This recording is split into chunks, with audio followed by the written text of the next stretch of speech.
Então, pessoal, vamos dar início à nossa live. Comigo, Albedes Alves e Felipe Maciel.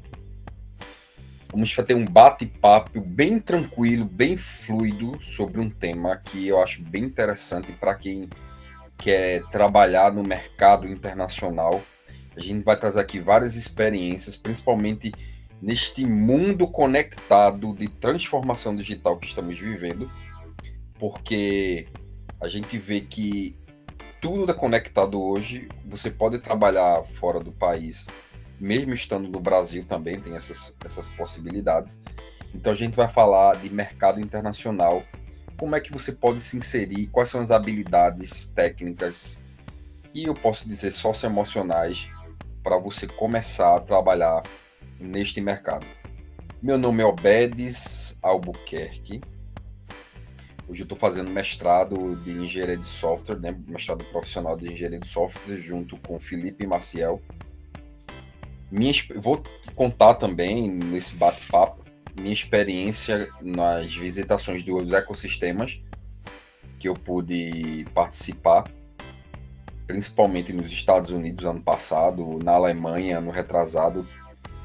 Então tive a oportunidade de aprender um pouco do sistema, né, de inovação que está acontecendo nas principais universidades. Então, esses ecossistemas que eu visitei foram ecossistemas de universidades. E eu queria que Felipe Maciel seja bem-vindo, queria desejar. E aos presentes também, daqui a pouco a gente vai dar oportunidade para você fazer perguntas, para você interagir também. Quem está aqui presente, Evelyn Felipe Maciel, que está nosso convidado principal, José Rafael, Rodrigo, Simone. E à medida que as pessoas forem chegando, a gente vai aceitando e a gente vai participando dessa live. Aos poucos, como é um projeto inicial, aos poucos a gente vai desenvolvendo essas lives, vai divulgando, vai estruturando, vai aprendendo também, e a gente vai tendo um processo de melhoria contínua. Então, Felipe Maciel, eu queria que você falasse um pouco de você, primeiramente. Quem é Felipe Maciel? Em primeiro lugar, sou de Maceió, Alagoas. Hoje estou vivendo em Recife. Já tinha tido uma experiência aqui em Recife, né? Tinha morado há alguns anos atrás, mas a minha vida já deu tantas voltas aqui, né? Que me trouxe de volta a Recife. Na verdade, me trouxe para o mestrado. Comecei no mestrado e as coisas acabaram que aconteceram de forma até inesperada. Um concurso que eu fiz em 2018 me trouxe de volta permanentemente para Recife, né? Então, além do mestrado, que já estava dando aquele gostinho de Recife, né? Que eu já tinha vivenciado antes. Aquela necessidade de vir quase todo fim de semana. Isso. E agora tô de vez realmente para construir minha vida aqui. Mas eu sou desenvolvedor, basicamente trabalho nas frentes de front e back-end, né? Full stack. Trabalho há cerca de 10 anos com desenvolvimento e tive contato com empresas naturalmente daqui do Brasil, passei por algumas empresas de Portugal, algumas de outras empresas ali da Europa, né, e algumas empresas norte-americanas, e espero conseguir ajudar quem está com dúvidas ou quem pensa em aplicar para empresas de fora, quem está com insegurança, receio, qualquer questionamento que tenha ali que eu possa acrescentar, estou à disposição. Então, Felipe, primeira pergunta que eu quero fazer para você. Lembrando, pessoal, se você tiver sua pergunta, pode colocar no chat, que daqui a pouco a gente vai responder sobre o mercado internacional. Mas, Felipe, primeira pergunta. Qual foi o momento em que você decidiu trabalhar fora do país? O que é que levou você a fazer isso? Cara, primeiro, assim, eu estava trabalhando nesse momento que eu comecei a trabalhar para fora, o primeiro contato com as empresas de fora, né? Eu estava trabalhando lá em Alagoas, numa agência do governo, que é o ITEC. Basicamente é uma agência que centraliza todas as aplicações governamentais, né? Para as demais agências, basicamente resumindo, né? E nesse meio tempo, meu irmão já tinha ido lá para Portugal. Ele estava morando lá há alguns anos e meados de 2019 estourou a pandemia, né? A gente sabe que teve um boom ali de contratações remotas e foi nesse tempo que teve acho que muito provavelmente uma porta ali de investimento na empresa que ele trabalhava para a aplicação crescer e atender a outras demandas que anteriormente não tinha. E eles não encontravam desenvolvedores capacitados para estar lá ofertando aquela mão de obra ali para a aplicação deles, né? Que na época era uma vaga que era para desenvolvimento mobile. E aí pronto. O mercado lá na Europa, posso falar com mais propriedade de Portugal, a mão de obra no mercado não, a mão de obra brasileira é muito bem vista. Então, na área de tecnologia, certo? Na área de tecnologia. Na verdade, em todas as áreas. O brasileiro lá é muito bem visto como uma pessoa muito desenrolada. Se der um problema para um brasileiro, eles vão, muito provavelmente, eles vão conseguir resolver muito melhor do que eles mesmos conseguem resolver. Eu acho que até tu comentou isso, porque o brasileiro... A gente sabe que o brasileiro tem um jeitinho brasileiro, mas não falando desse jeitinho brasileiro, mas o brasileiro está muito adaptado a qualquer situação devido à nossa vivência do dia a dia. É isso. É basicamente isso. A gente está acostumado a dar daquele jeitinho, né? Então, meu irmão me apresentou essa oportunidade e aí eu decidi abraçar. Apesar de ser uma tecnologia que eu não conhecia, não estava muito familiarizado ali com a tecnologia. Inclusive, meu colega Rodrigo está aqui na live. Ele, na época, era da empresa, não sei se ainda é, mas acredito que seja. Eu tive essa oportunidade, joguei real com a empresa, disse, olha, nunca tive a oportunidade, nunca trabalhei com essa tecnologia, mas se vocês estiverem dispostos, eu gostaria de aprender e estou disposto também a aplicar aí. Já estou familiarizado a entrar em ambientes onde eu não conheço muito bem, estudar e aplicar aí com um certo tempo hábil, vamos dizer assim, né? E assim foi. Eu acho que, primeiro Felipe, contato... um ponto importante que você falou em relação ao mercado de trabalho, não só do Brasil, mas fora também. Como você falou, que é um diferencial do brasileiro fora do país, é uma habilidade muito importante para o mercado de trabalho, que é essa questão de adaptação. Isso. Principalmente esse sistema esses projetos que se faz de software, que necessita de uma metodologia ágil para fazer uma solução de gestão. Então, acho que o brasileiro ele tem essa habilidade natural de gestão ágil, né? Sim. Exatamente. Oi, pode falar. Exatamente isso. Acho que o brasileiro, falando com base na minha experiência, obviamente não é uma verdade absoluta, né? Mas nos cenários em que eu passei, o brasileiro ele tem uma habilidade muito destacada em relação às demais nacionalidades, em relação à capacidade de adaptar e encontrar a solução prática ali para um problema que é dado e que muitas vezes outras pessoas terminam tendo alguma dificuldade ali a mais, né? Felipe, uma outra pergunta.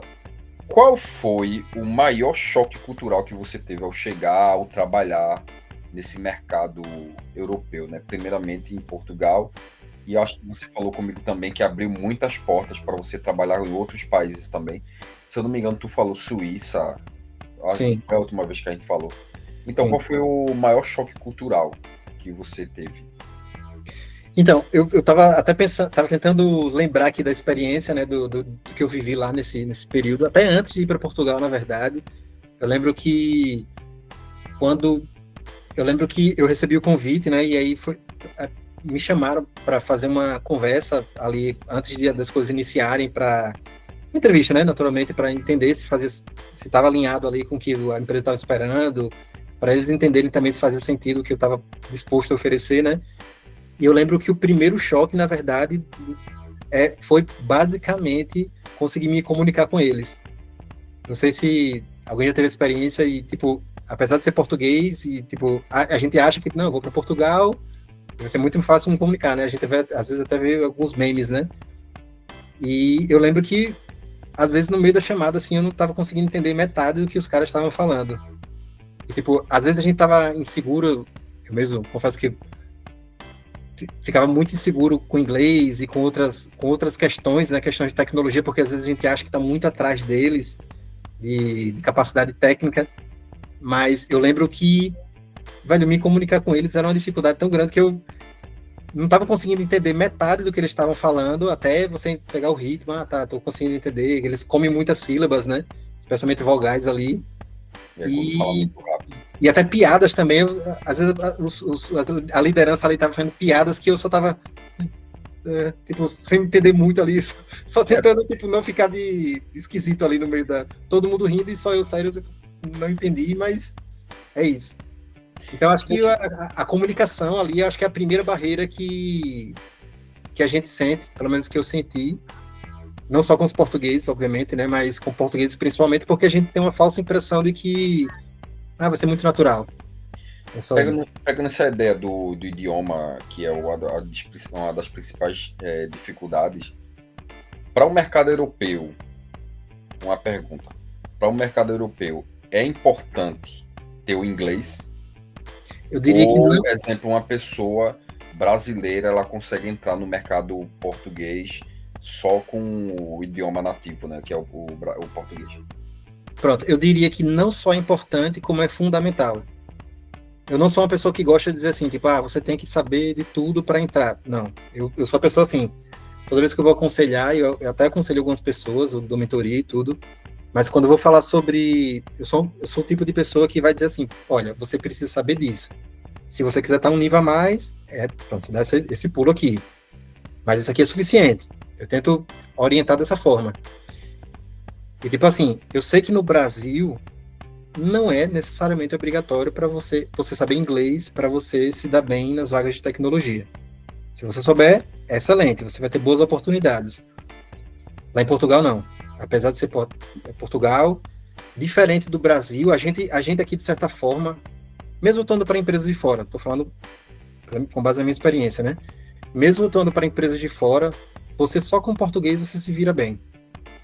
Colegas e ali, de repente você não atua diretamente com o cliente e tal. Lá em Portugal, não. Quando eu decidi ir, de fato, essa primeira oportunidade que eu falei sobre... Eu tive a primeira barreira, né, que foi quando estourou a pandemia e tal, que eu tive a primeira oportunidade, não foi exigido inglês, mas quando eu decidi fazer a mudança posteriormente, né, ir para Portugal, eu comecei a ouvir outras propostas para atuar em empresas maiores e em projetos um pouco mais diferenciados ali, maiores mesmo, né? Que exigiam, né, o inglês, né? De fato, não era que o inglês era um plus, como aqui no Brasil. Era básico. Então, assim, teve várias entrevistas em que a pessoa já me atendia em inglês. Eu, tipo, caramba, para mim foi um, tipo, eita, não sei se estou preparado. Inclusive, até recusei algumas das oportunidades, das boas oportunidades que eu tive, né? Porque eu me sentia inseguro. Quer dizer, eu não estava preparado o suficiente para essa transição aí de mercado. Que é até uma questão, Felipe, que alguns profissionais de engenharia de software, tem um amigo meu que ele não pôde entrar agora, mas ia acompanhar depois pelo YouTube, que ele quer entrar nesse mercado internacional, mas fica com receio com inglês. Ele tem a base, mas tem esse receio. Será que dá certo? Será que não vai? Então é uma questão também de autoconfiança, né? É isso. É isso. No final das contas, para resumir o meu processo ali, quando eu decidi ir, que eu já estava com um processo de visto em andamento, de fato, antes de sair daqui do Brasil, né, e passagem comprada e tudo, eu estava muito inseguro com o inglês, né, e caramba, realmente eu vi que não vai dar para correr, vou ter que meter a cara ali. E eu sentia, eu sou uma pessoa muito, eu me considero pé no chão, e eu achava que o meu inglês, tipo, não sei se eu vou dar conta. Porque a gente aqui no Brasil não está muito acostumado a no dia a dia lidar com pessoas falando inglês, dar informação ali em inglês e tal. Mas lá não, você vai no centro de Lisboa, muito provavelmente você vai escutar mais inglês do que português. Todos os idiomas. Todos os idiomas. Espanhol, mas provavelmente português vai ser a língua que você vai menos ouvir. É muito misto ali, né? Então, quando você vê ali para as empresas também, as empresas que estão instaladas em Portugal, muitas vezes são empresas de outros países ali da Europa, e que naturalmente vai precisar, como você acabou de mencionar, né, da questão do projeto que eu atuei da Suíça. Era uma empresa suíça que estava com um escritório, na verdade era a empresa da Suíça e tinha um representante português, que foi a ponte ali da minha atuação lá nesse projeto. Mas basicamente você vai precisar de inglês lá para quase todas as oportunidades. Eu diria até 90% das boas oportunidades que você vai ter lá.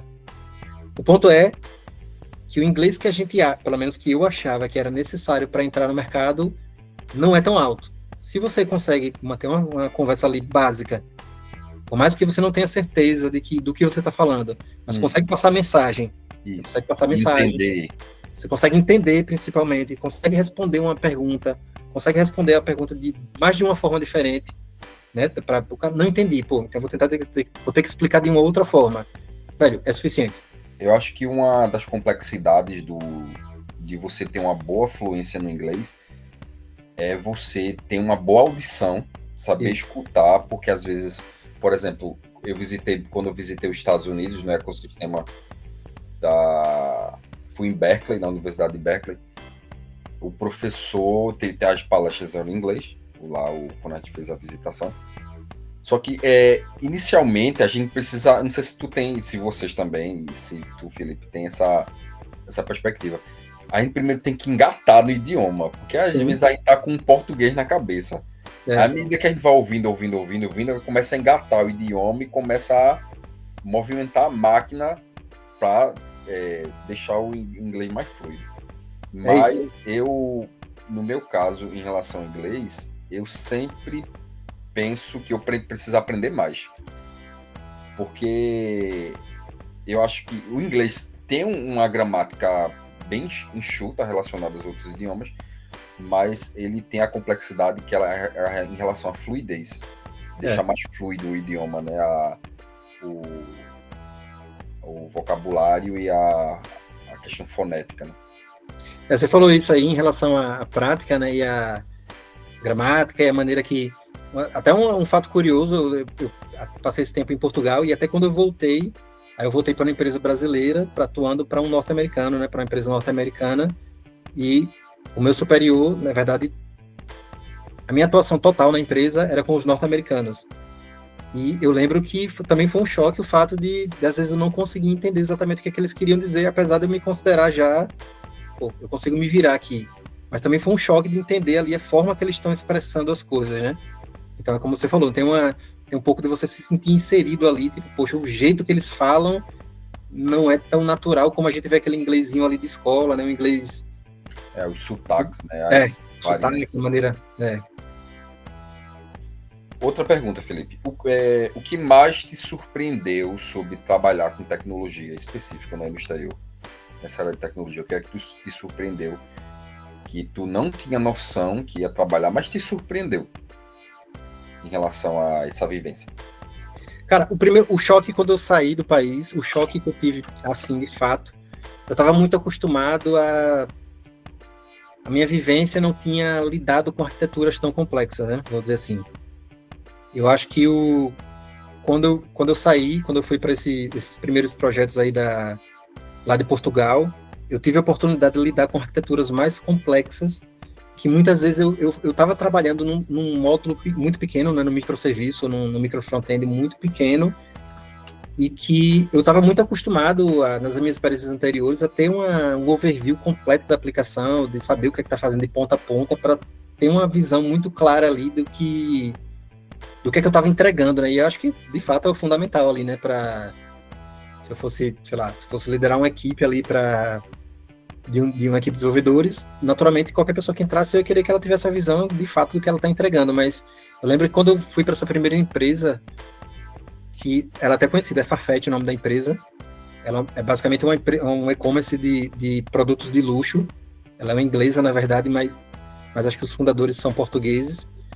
E é muito... Quando eu entrei lá, foi um pouco chocante, assim, saber que eu precisava entregar pequenos módulos sem saber como tudo funcionava de ponta a ponta. Então, tipo assim, você só precisa saber disso. A visão da arquitetura é essa. Então, tipo, um choque, foi diferente do que eu estava acostumado a trabalhar. Que tu estava acostumado a trabalhar é uma coisa mais modular. Mais modular. Geral, e eles lá... De ponta a ponta. E lá... Eu posso dizer que o mercado europeu, em relação a desenvolvimento de software, né, que você trabalhou especificamente, ele trabalha com microserviços, na maioria dos casos? Não necessariamente. Eu acho que essa oportunidade, sim, essa primeira oportunidade que eu tive, sim. Foi uma Farfetch, né? Era muito baseado a aplicação lá era muito baseada em microserviços, microfrontends também, uma arquitetura bem diferente do que eu estava acostumado, mas também eu passei por outros projetos que eram bem tradicionais, vamos dizer assim, né? Um monolito ali com o basicão, tudo dentro de uma aplicação só, mas... Vai depender da demanda, né? Depende muito da demanda. Depende muito da demanda, né? Não tem como dizer que é uma regra, não. Outra pergunta, que a gente vai chegar no segundo bloco de perguntas, que é explorar as oportunidades internacionais. Uhum. Felipe, teve algum erro que você cometeu que hoje serviria de alerta para quem está começando nesse mercado europeu? Sim. O primeiro erro, como eu já acabei de mencionar, né, eu diria que a falta de autoconfiança me prejudicou um pouco no começo e que no final das contas eu tive que ir com medo mesmo e percebi que se eu tivesse ido mais confiante teria até sido melhor porque passaria uma impressão melhor, porque fato é que a nossa mão de obra é muito boa, não fosse dessa forma não ia ser tão requisitada, né? Tantos países têm visto facilitado para brasileiro. Nossa mão de obra é muito boa, porque o brasileiro é muito esforçado, muito acostumado a dar um jeito e tudo. Especialmente no inglês, eu sinto que se eu tivesse mais confiante, se eu tivesse, por exemplo, se fosse hoje, se eu tivesse indo para Portugal ou para outro país, muito provavelmente o inglês teria me atrapalhado menos e eu não teria deixado passar algumas oportunidades que eu deixei, achando que não teria dado conta na época, né? Então, eu diria isso. Talvez a falta de prática, talvez se eu tivesse simulado um pouco mais, ou conversado com alguns colegas que já estão vivendo ali no mercado e simulado entrevistas, e para me sentir um pouco mais confiante, né? Eu acho que o inglês talvez tenha sido o maior dos fatores. A parte técnica, não. A parte técnica, eu diria que até os brasileiros estão até um pouquinho à frente. Apesar disso que eu falei da arquitetura e tudo, foi um caso à parte ali, mas a parte técnica eu diria que o brasileiro está muito bem. Mas eu diria que o inglês às vezes, e até inclusive pelas vivências, pelas interações que eu tive com colegas que estavam atuando nos mesmos projetos, eu diria que o inglês merece uma atenção mais do que a parte técnica para a gente. Felipe, aqui no chat, Cristiana Pereira, ela fez uma pergunta aqui, nesse contexto que a gente estava falando. Como tomar conhecimento de oportunidades em Portugal? Então, para mim, como eu falei, né? A primeira oportunidade que eu tive foi graças ao meu irmão, que ele já teve boas oportunidades porque ele me indicou, tanto lá em Portugal como aqui no Brasil. Mas o fato é que o mercado lá, o fato de Portugal estar ali no centro da Europa, vamos dizer assim, né? Muitas empresas se instalam lá e terminam contratando lá, inclusive por ser a mão de obra ser um pouco mais barata do que em certos países, ou talvez carga tributária, não sei dizer exatamente. Mas só o fato de você mudar sua localização do LinkedIn para Portugal vai chover oportunidade. Foi o que aconteceu comigo. Quando eu decidi ir para Portugal, a primeira coisa que eu fiz foi mudar a localização do LinkedIn para como se eu já estivesse morando lá. E aí, muito provavelmente pelos filtros de profissionais que os recrutadores fazem, muito provavelmente já estavam batendo em mim. E aí eu era muito sincero para dizer, olha, eu estou no Brasil, estou planejando a minha ida para, sei lá, meados de tal mês, e estou procurando um emprego e tal, e para quem pretende ir, boa parte das empresas já banca todo o processo de visto, o escritório de advocacia e tudo, enfim, já facilita, né, para quem... Então, Felipe, você foi na fé, colocou o endereço, eu acho que foi teu irmão, né, que comentou lá de Portugal, e sim, vamos na fé e vamos conseguir na luta do brasileiro que está em busca de melhoras. Exatamente. Próxima pergunta. Como a vivência internacional mudou a forma como você enxerga a tecnologia e inovação? Porque acho que tá um pouquinho de algumas coisas que tu falou, mas amarrando um pouquinho as pontas. Como essa vivência que tu tivesse mudou a forma de tu enxergar a tecnologia em relação ao que tu tinha quando morava no Brasil? Então, eu tive basicamente a minha ida, na verdade o meu regresso, eu voltei um outro profissional muito mais atento às diferentes nuances de desenvolvimento de software, né? Seja ali paradigmas, arquitetura, maneiras de testar e de se trabalhar com software. Eu sou muito mais curioso hoje do que eu era antes. Na verdade, eu sempre fui muito curioso, né? Eu sempre gostei de estar olhando uma tecnologia. Eu tenho minha stack principal, basicamente trabalho com Ruby on Rails e React, sou desenvolvedor full stack, né? Mas eu sempre fui muito curioso, sempre estava ali, vou dar uma olhada aqui como é que o Go funciona, vou dar uma olhada aqui como é que Java, ou sei lá, qualquer outra linguagem. Eu acho que o bom profissional de tecnologia tem que saber mais ou menos ali como é que as coisas funcionam, os diferentes paradigmas e arquiteturas e, sei lá, formas de se utilizar ali as principais tecnologias, mas eu voltei muito mais curioso e atento aos padrões, às definições técnicas ali, que vão ser aceitas claramente em diferentes, onde quer que eu esteja. Por exemplo, eu vou mexer, vou dar um exemplo aqui claro, né? Só materializando o que eu estou falando. Eu vou trabalhar sei lá, vou trabalhar com Node, um framework que não é muito opinado, que não tem um padrão de arquitetura muito bem definida. Naturalmente, eu já estou falando por experiência própria, eu já peguei muito projeto que era uma salada e que, tipo, cada um implementa de uma forma que quer, ou que acha, ou com um padrão que acha mais bem aceito. Mas você chega num projeto de fora, às vezes o cara está seguindo um padrão de projeto ali que você não está muito bem ambientado, ou não está muito bem... você não está muito familiarizado com aquilo, e vai fazer muita diferença. Então, eu voltei justamente com esse olhar de, tipo, olhar ali as convenções, olhar os padrões de projeto, padrões de arquitetura, padrões de testagem, de definições de software, e por aí vai. Entendi. Uma outra pergunta. Acho que está nesse contexto do erro também. As pessoas às vezes se sentem inseguras, né, como a gente comentou, em relação às próprias habilidades, porque quando a gente trabalha com tecnologia, em uma perspectiva internacional, até brasileira mesmo, nós precisamos desenvolver habilidades técnicas, que a gente sabe que é preciso, e habilidades emocionais, que a gente chama de socioemocionais.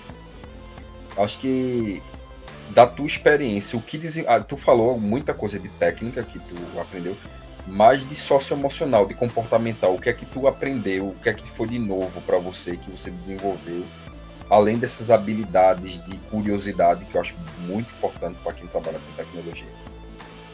Então, eu diria assim que, como eu falei, né, tá falando anteriormente aqui que eu sou uma pessoa que eu me sinto muito pé no chão, então eu termino me nivelando muito por baixo. Assim, eu acho que meu inglês não é dos melhores, então eu termino dizendo assim, meu inglês, não sei se eu vou dar conta. Então, o que eu aprendi, o que toda essa vivência, tanto lá em Portugal como nas norte-americanas que eu atuei depois que eu voltei, me ensinaram foi saber se vender um pouco melhor. Eu sempre tive essa dificuldade, ou esse medo, essa insegurança de dizer que sabe, não necessariamente dominando as coisas, não necessariamente dominando as tecnologias, porque na prática mesmo, a gente vê de vivência, ninguém domina tudo. Então, assim, obviamente você precisa saber o mínimo, saber como é que as coisas funcionam, saber todo o fluxo ali do que você vai trabalhar, mas tão importante quanto saber é saber vender isso. Então,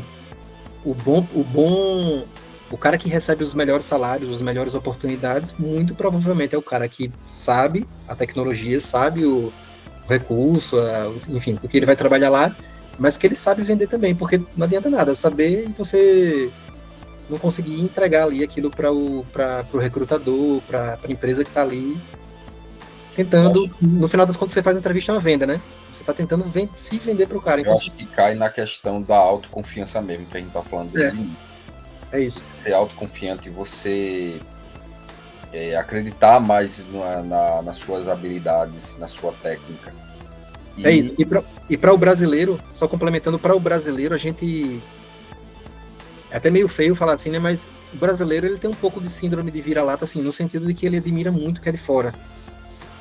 E a gente é muito bom, pô. Se a gente comparar a nossa mão de obra, eu falo pelas minhas experiências lá, eu passei, acho que, em Portugal, por uma Suíça, acho que 3 portuguesas e 2 norte-americanas.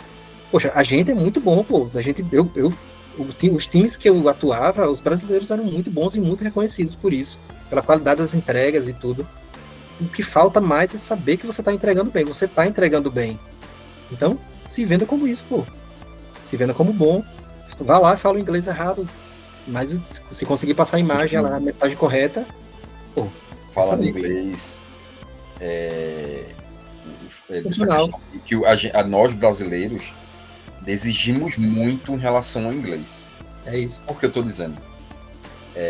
Tem um amigo meu que sempre comenta isso, que o indiano fala o inglês do jeito dele, com sotaque, arrastado, e o inglês funciona, ele segue a vida e tá nem aí para... O importante é que houve a comunicação. Exatamente isso. Poderia ser mais como um indiano, falar um pouquinho de inglês sem exigir tanto do sotaque. É exatamente isso. Esse projeto, quando eu voltei para o Brasil, era um projeto da HP, que se chama Instant Ink. Basicamente é um serviço de assinatura, onde você contrata número X de impressões que vão chegar na sua casa, basicamente tinta e papel. Você só se preocupa com a assinatura, contratei 100 impressões no mês. Então, se a tinta baixar, vai chegar na sua casa. Se o papel baixar, a quantidade vai chegar na sua casa. A empresa norte-americana, né, que é a HP, mas a mão de obra ali, o grosso, tinha os americanos também, óbvio, mas o grosso ali era de brasileiros e indianos. E, velho, tecnicamente, vou falar assim, em termos de comunicação, a gente tava um pouquinho melhor do que os caras, no inglês ali. Mas a grande diferença que eu notava é que o indiano falava com muito mais segurança do que o brasileiro. Ele não tá nem aí pra sotaque. Não tá nem aí. E o sotaque deles é muito mais carregado do que o nosso, pô. Isso. Muito mais carregado. Da mesma forma africano, tem muito africano também lá. E é isso, fala lá, às vezes tá errado mesmo, e não tem problema, pô. Ninguém tá muito preocupado com fonética. Seguindo as regras. Não digo nem fonética, digo tá seguindo as regras, as convenções lá da gramática. Pô, falou errado. Besteira, pô, o cara entendeu lá a mensagem. É saber explicar, explicar o que você está fazendo, saber falar sobre a tecnologia, ou sobre o pull request que você abriu, por que não, Pronto, é o suficiente. Se você conseguir falar isso, olha, abriu esse pull request porque faz isso, não abriu da outra forma porque não fez daquela forma, e ponto. Conseguiu falar? Excelente. É isso. Tem uma pergunta aqui, uma pergunta, né, Rodrigo? Seria tipo a síndrome do impostor isso? Eu acho que está nesse contexto de síndrome do impostor, que a gente tem a capacidade, né, tem a técnica, tem a habilidade, mas a gente nos sabotamos às vezes. É exatamente isso. Exatamente isso. Eu acho que talvez a história do brasileiro, né, que a gente precisa provar demais, o mercado aqui oscila demais, às vezes está muito bom, às vezes está ruim e tal. Então a gente precisa provar demais, a gente precisa estar sempre, sei lá, chegando lá no nosso chefe, no nosso superior, para mostrar que fez bastante do dia ou no mês, a gente entregou e tal. Lá fora é um pouco diferente. Lá a galera, às vezes, dependendo da empresa, obviamente, não está muito preocupado com isso, o ritmo é um pouco mais parado, um pouco mais devagar. E a gente não, como a gente está muito nesse ritmo de precisa se vender a cada sprint, vamos dizer assim, né, se for trazer para o contexto ágil, a gente está muito nessa preocupação de que a gente não é suficiente. E na verdade é. Então, termina que é um pouco da síndrome do impostor, né? A gente acha que não é tão bom quanto eles. E na verdade, na grande maioria das vezes, a gente termina sendo até melhor. É verdade. Uma outra pergunta aqui em relação a network, né? Nesse contexto que a gente está falando. Quais as oportunidades de network que você encontra lá fora que não teria aqui no Brasil? Eu acho que na perspectiva, né, Felipe, que tu falou que tem viagem também para alguns países.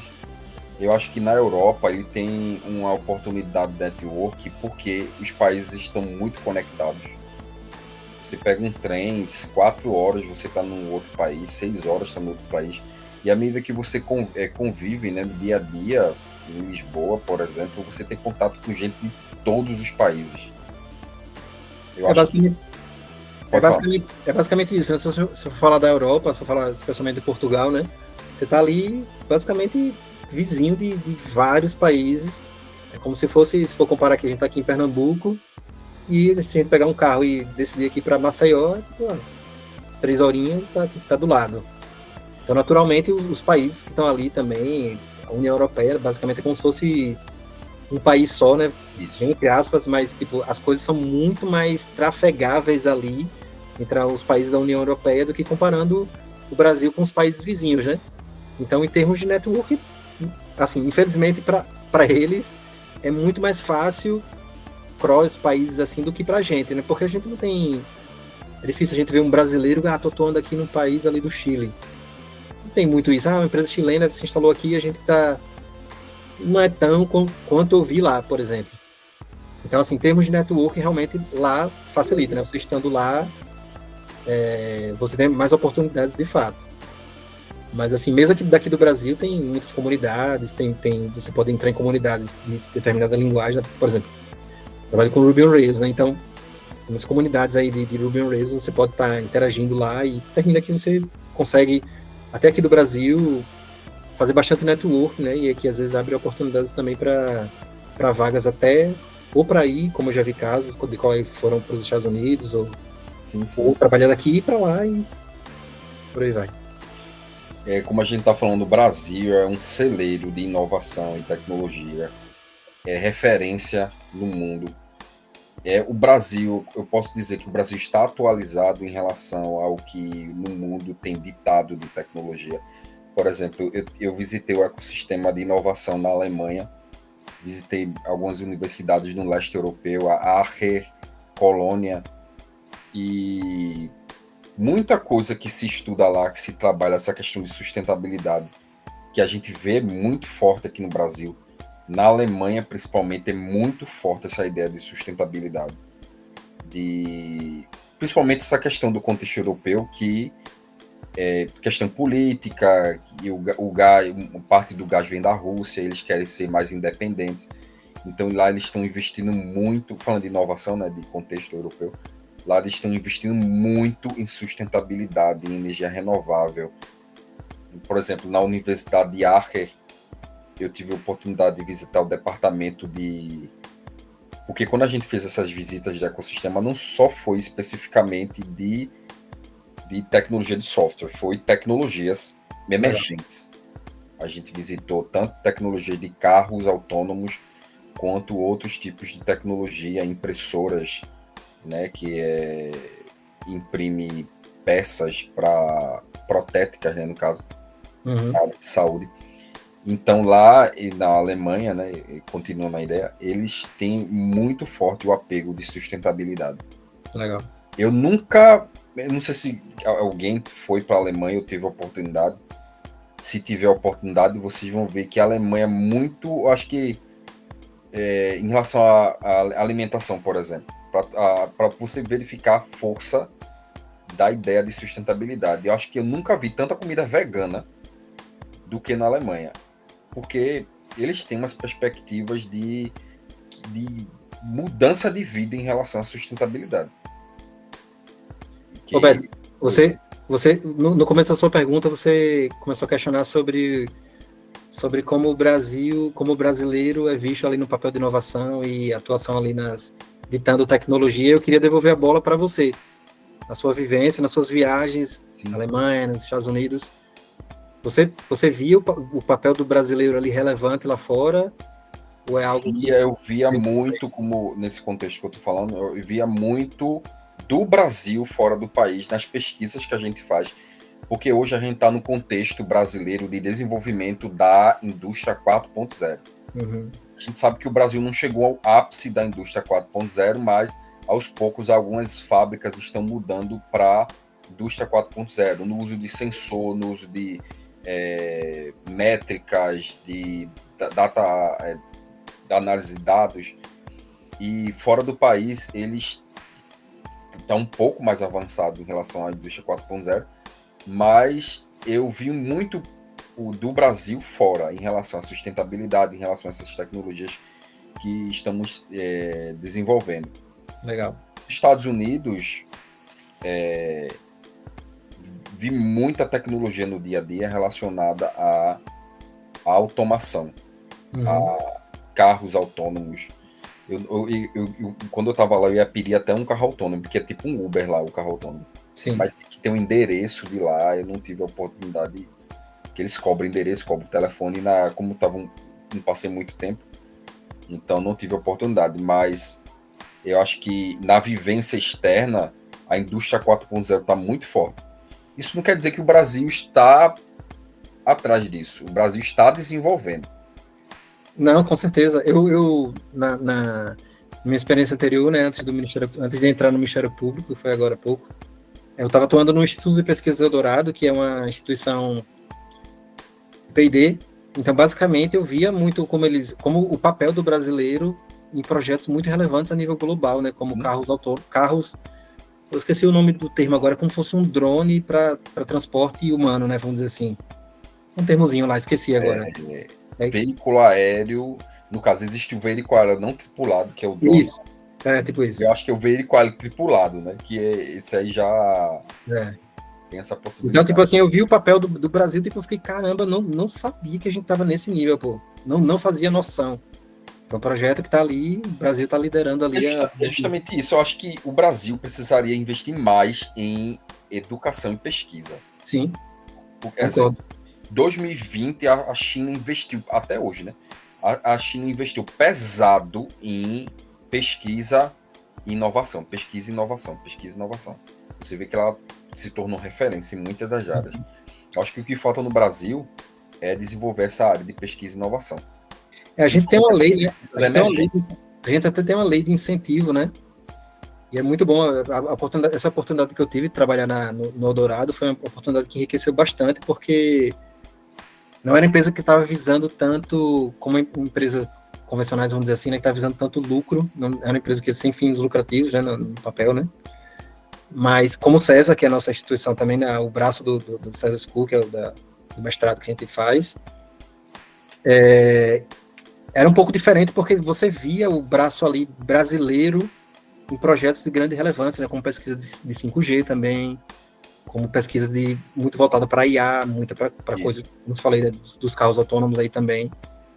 Eu acho que o brasileiro ele tem capacidade. Só que o que falta é desenvolver mais aqui no Brasil pesquisas voltadas para isso. É oportunidade, não incentivo, não. E oportunidades. É como eu falei, indústria 4.0 fora do país está muito forte. Aqui no Brasil tem, só que está desenvolvendo, aplicando. Precisa de mão de obra especializada também aqui internamente para desenvolver isso, a questão de incentivo à pesquisa. Se eu falar assim, uma lei, existe a lei do bem, né? Que não sei se já ouviu falar. A empresa que investe em inovação, ela tem isenção em isenções fiscais quando a empresa começa a investir nessa parte de inovação. Uma observação, deixa eu ver quem está aqui. Yasmin. Quem está aqui é Viviana Andrea, que ela é da Colômbia, ela está aqui acompanhando a gente. Legal.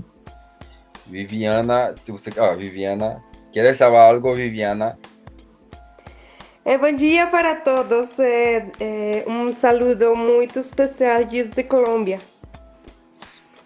Viviana é uma sócia, né?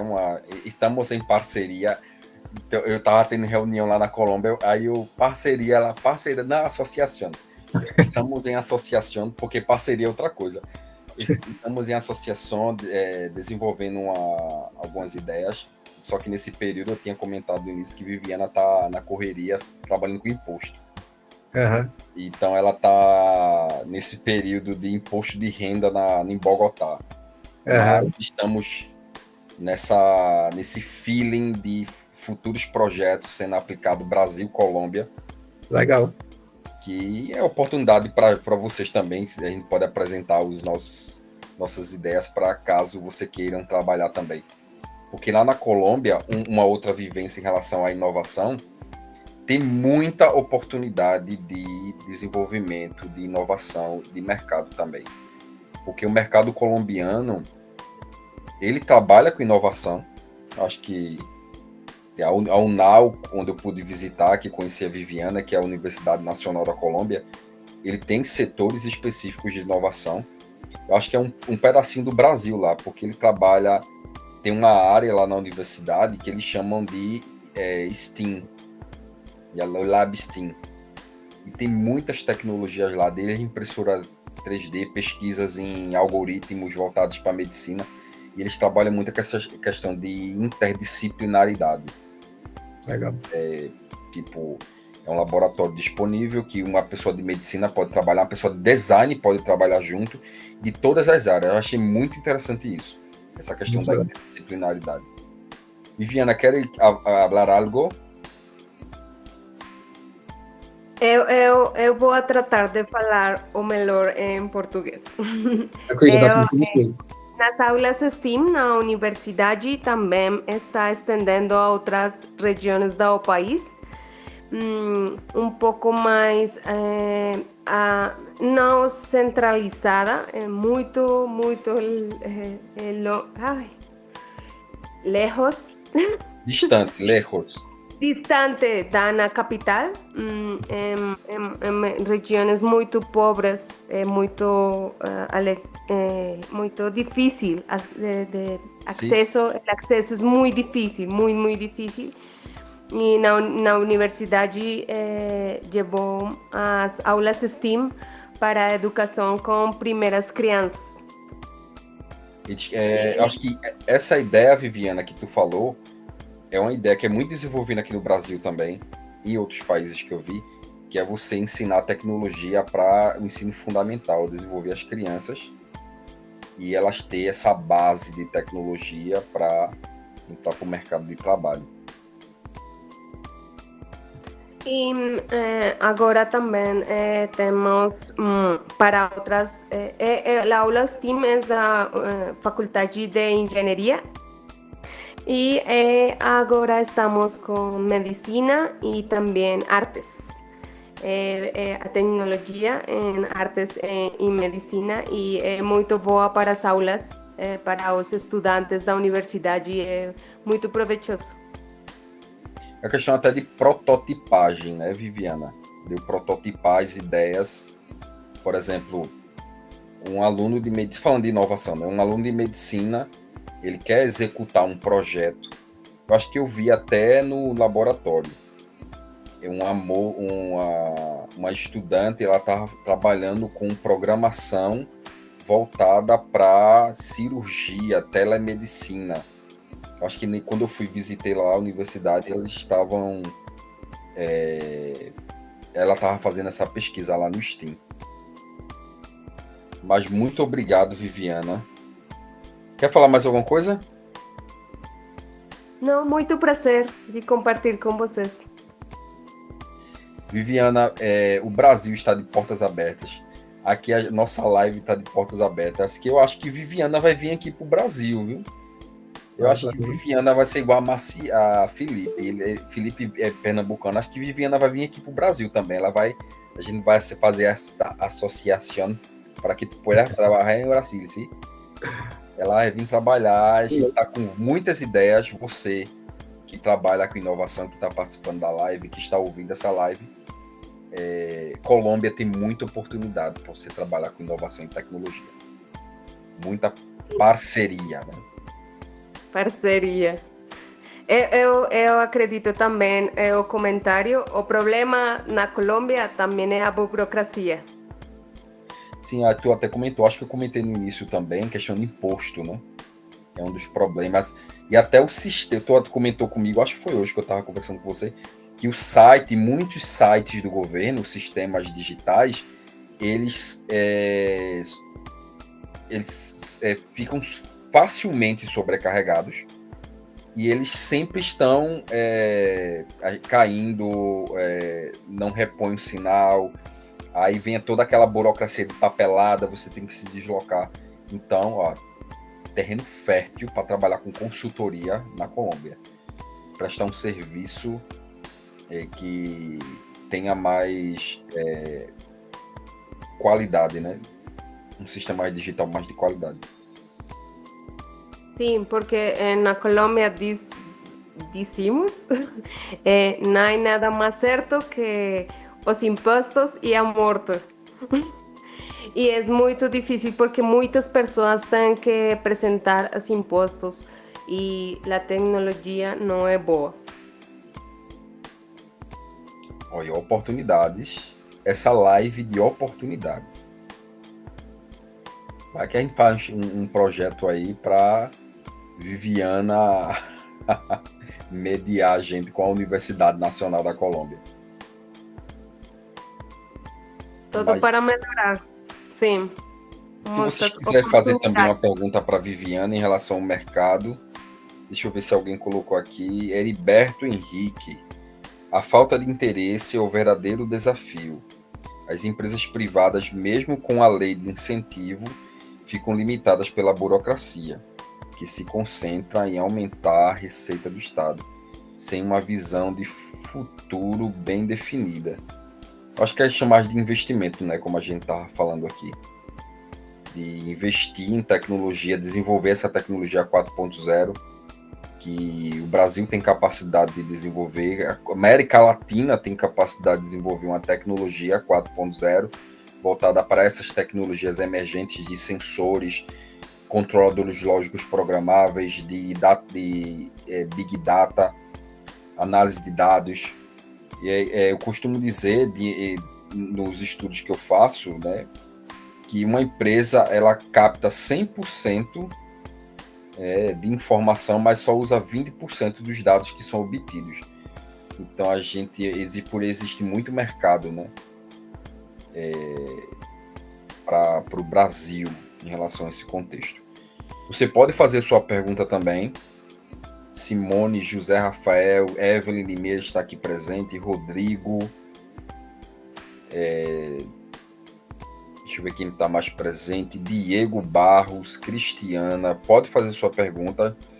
Estamos praticamente na nossa reta final, mas estamos dando a oportunidade aí para você fazer as perguntas.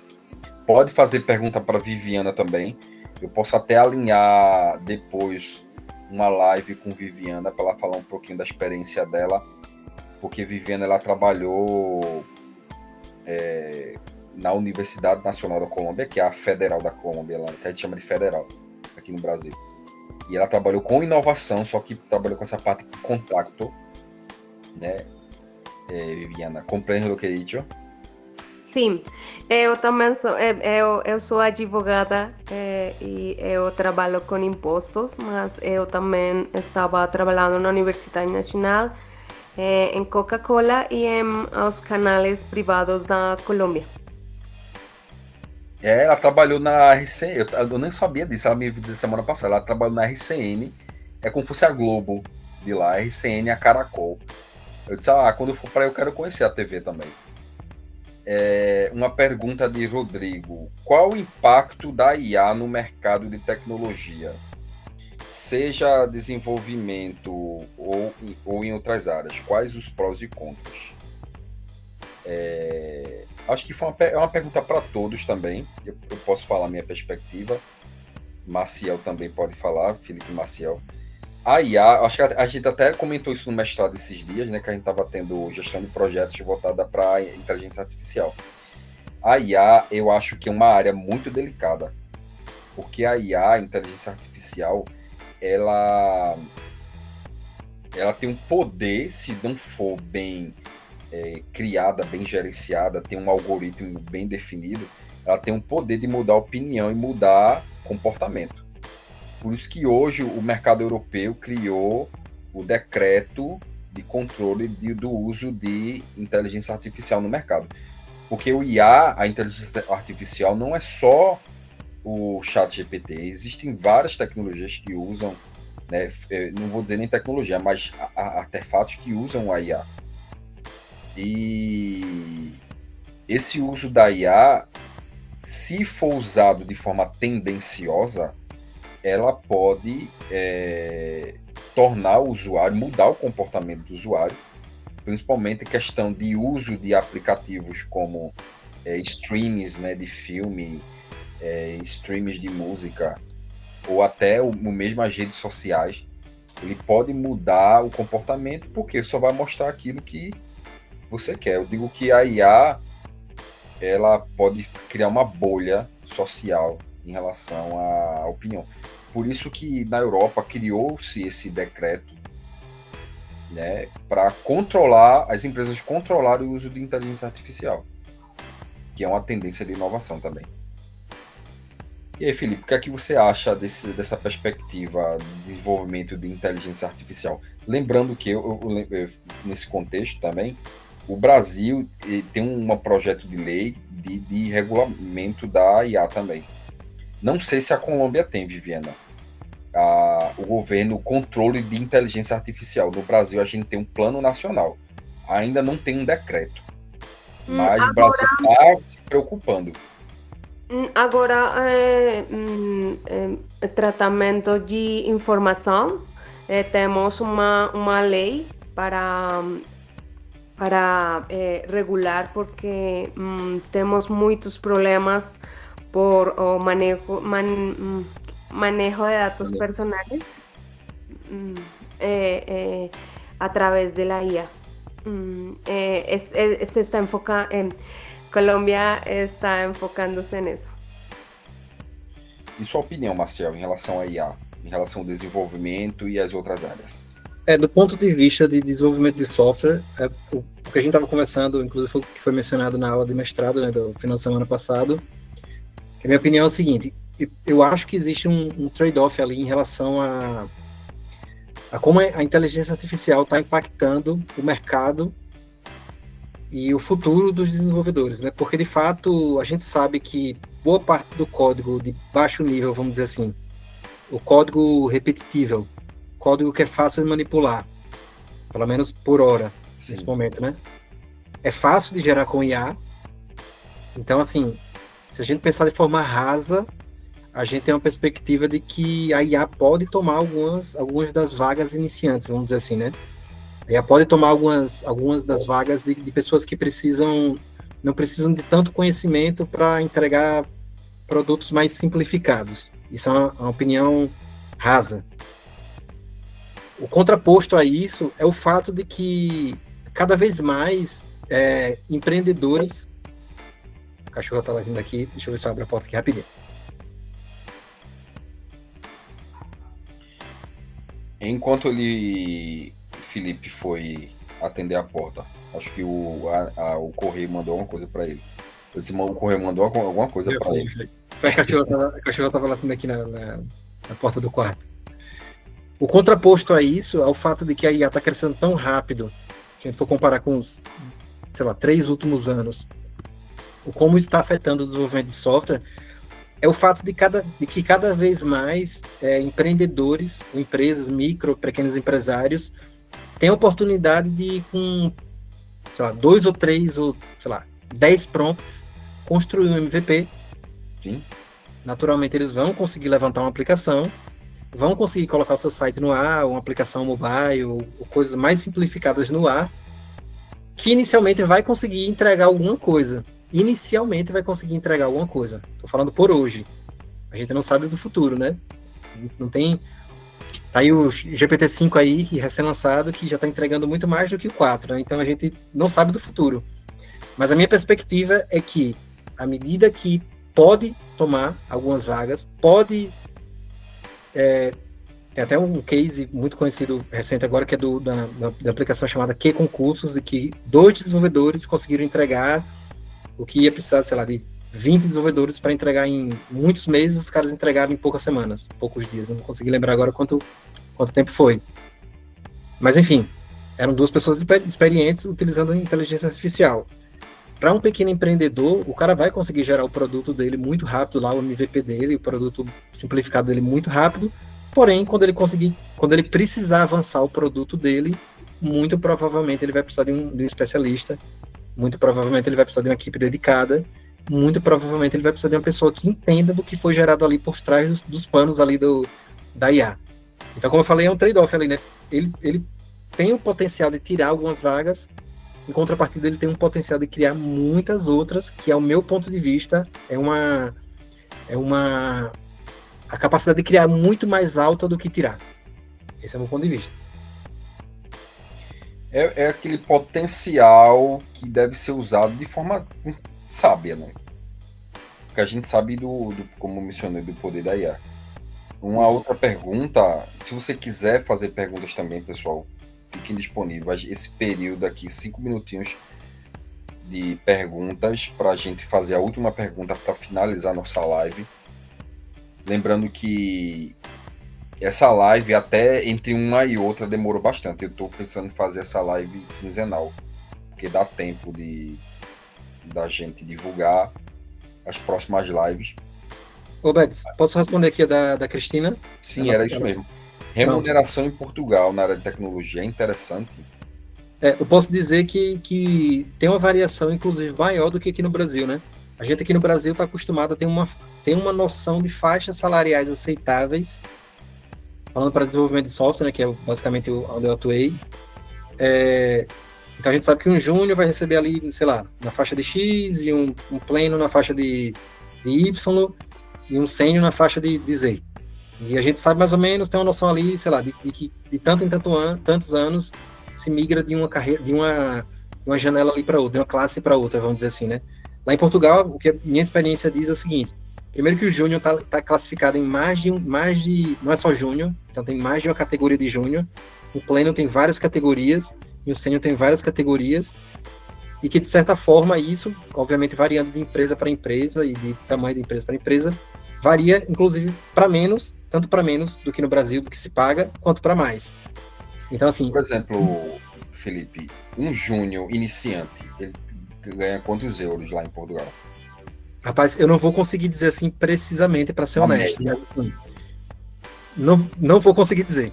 Sinceramente, não vou conseguir dizer, mas pode ganhar, sei lá. Poxa, vai ser difícil agora, porque eu realmente não vou conseguir me lembrar. Mas pode ganhar menos comparando do que o cenário do Brasil. Pode ganhar menos do que um júnior no Brasil, da mesma forma que sei lá, um pleno lá pode ganhar muito mais do que um sênior aqui. A questão é que lá a janela é mais baixa, começa de mais de baixo e pode começar de mais de baixo e pode chegar num topo muito maior. Se não me engano, o salário mínimo, tu me corrige, eu posso estar enganado. O salário mínimo em Portugal parece que é 800 euros, algo do tipo. Então eu acho que ele estaria ganhando 1.200 euros. Assim, uma média aí. Ou até menos. Já vi casos de gente ganhando menos. Porque o salário mínimo em Portugal é 800 euros, alguma coisa, 850, algo do tipo. Acho que é por aí. Mas eu já vi casos de desenvolvedor recebendo menos e já vi casos de desenvolvedor, se a gente fizer a conversão direta, recebendo até mais do que desenvolvedores que trabalham ali na América do Norte, que a gente sabe onde é que estão os topos salariais, assim, vamos dizer assim, né? Depende. Tipo assim, uma empresa que é sei lá, tá inglesa que atua lá em Portugal, muito com alemã, por exemplo, muito provavelmente vai pagar mais do que uma portuguesa de fato. A variação é muito grande. Por exemplo, se em Portugal o salário mínimo é 800 euros, na Alemanha o salário mínimo é 1.500 euros, a base. Sim. Eu acho que em Portugal é o salário mínimo mais baixo, se não for um dos, né? Porque pode ter outro país que tenha, mas até onde eu sei é um dos salários mais baixos. Em contrapartida, se você atua para um alemão, por exemplo, e vive em Portugal, muito provavelmente você vai viver um pouco melhor, porque o custo de vida é um pouco mais baixo, né? Vai tender a ser um pouco mais baixo. E vai receber o salário de lá. E existe essa possibilidade de você no Brasil trabalhar para um português? Acho que recentemente estava com isso, não foi? Existe, mas eles são, a minha impressão é que eles são um pouco mais fechados, né? Eles tendem a priorizar as pessoas que estão ali na União Europeia. Mas existe. Como eu falei, minha primeira oportunidade foi do Brasil, na época da pandemia, né? Sei que foi um contexto um pouco diferente, mas foi do Brasil atuando numa portuguesa. Mas existe a possibilidade. Então, Felipe, última pergunta para a gente finalizar essa live. Diante de tudo que a gente falou, de tecnologia, de IA, de oportunidades, de idioma, que mudança simples um profissional pode fazer agora para se preparar? Acho que fala muito do que a gente comentou aqui.